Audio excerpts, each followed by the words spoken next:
कौन था वो शख्स जो अपने पिता को मृत्यु की शैया पर छोड़कर अपनी पत्नी के पास सोने चला गया? इस प्रश्न का उत्तर हम आपको थोड़ी देर में बताएंगे।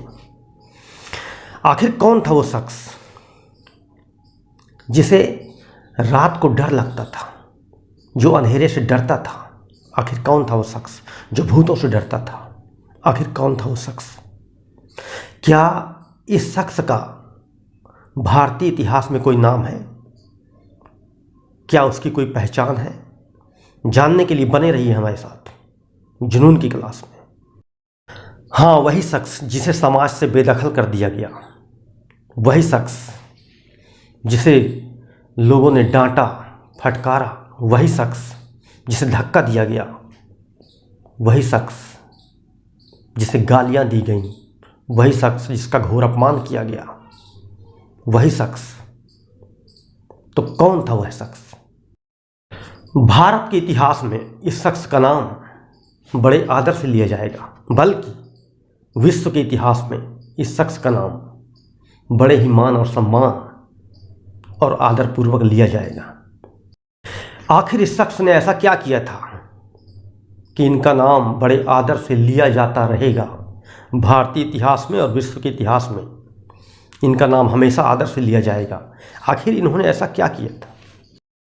वही शख्स जो भूतों से डरता था, वही शख्स जो रात के अंधेरे से डरता था, वही शख्स जो रात को घर से बाहर निकलने में डरता था, वही शख्स। आखिर कौन था वह शख्स? आखिर कौन था वह शख्स जिसने हमेशा अपने मन की, जिसने किसी की नहीं सुनी, जो मन में आया वही किया? आखिर कौन था वही शख्स जिसने अंग्रेजों के छक्के छुड़ा दिए, वही शख्स जिसने सविनय अवज्ञा आंदोलन चलाया? हाँ, वही शख्स जिसने सत्याग्रह आंदोलन चलाया। हाँ, वही शख्स जिसने असहयोग आंदोलन चलाया, जिसने नमक सत्याग्रह आंदोलन चलाया, वही शख्स जिसने अहिंसा को अपना अचूक अस्त्र बनाया। हाँ, वही शख्स। तो आखिर किसने उन पर यह इल्ज़ाम लगाया कि जब उनके पिता मृत्युशैया पर थे तो वे अपनी पत्नी के पास सोने चले गए? किसने लगाया यह इल्ज़ाम? आखिर कौन है वह शख्स जिसने इतना घटिया इल्ज़ाम उस महापुरुष पर लगा दिया? एक ऐसा व्यक्ति जो मानव से महामानव बन गया, एक ऐसा व्यक्ति जो गरीबों का मसीहा बन गया, एक ऐसा व्यक्ति जिसने सांसारिक सुखों का त्याग कर एक लंगोटी धारण कर ली, एक ऐसा शख्स जो हमेशा सादगी का जीवन जीता रहा, एक ऐसा शख्स जो हमेशा शाकाहारी भोजन करता रहा। तो फिर ये सवाल कहाँ से आया कि जब उनके पिता मृत्युशैया पर थे तो वे अपनी पत्नी के पास सोने चले गए? सवाल सुनने में बुरा लगता है, जरूर लगता है, लेकिन जब आप सुनेंगे तो इतना बुरा लगेगा नहीं। हुआ यूँ कि उनके पिता बीमार थे, करमचंद गांधी बीमार थे। रोज़ गांधी जी अपने पिताजी की सेवा करते थे, पैर दबाते थे, हाथ पैर दबाते थे, मालिश करते थे, रोज़ अपने पिता की सेवा करते थे। रात को एक दिन सेवा करने के बाद जैसे ही वे अपने पत्नी के पास सोने चले गए, आधा एक घंटा रहे होंगे कि सूचना आ गई कि आपके पिताजी गुजर गए। वो भागते हुए पिताजी के कमरे की तरफ दौड़े,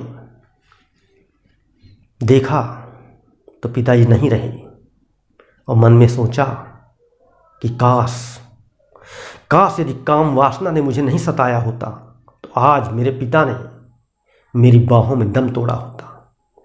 और अपनी आत्मकथा सत्य के प्रयोग में उन्होंने ही लिखा कि मैं अपने पिता को मृत्युशैया पर छोड़कर अपने पत्नी के पास चला गया। काश मैं नहीं जाता तो आज मेरे पिता मेरी बाहों में दम तोड़ते। बड़ी ही नॉर्मल सी बात है। जुनून न हमें चैन से सोने देता है, न चैन से बैठने देता है। और गांधी जी के साथ भी यही हुआ। देश की आज़ादी के लिए उन्होंने जी जान लगा दिया, रात दिन एक कर दिया। मिलते हैं जुनून की अगली क्लास में, जुनून के कुछ नए सिद्धांतों, कुछ नए तत्वों, कुछ नए विचारों के साथ। देखते रहिए जुनून की क्लास। जिन्होंने सब्सक्राइब न किया हो तत्काल सब्सक्राइब कर लीजिए।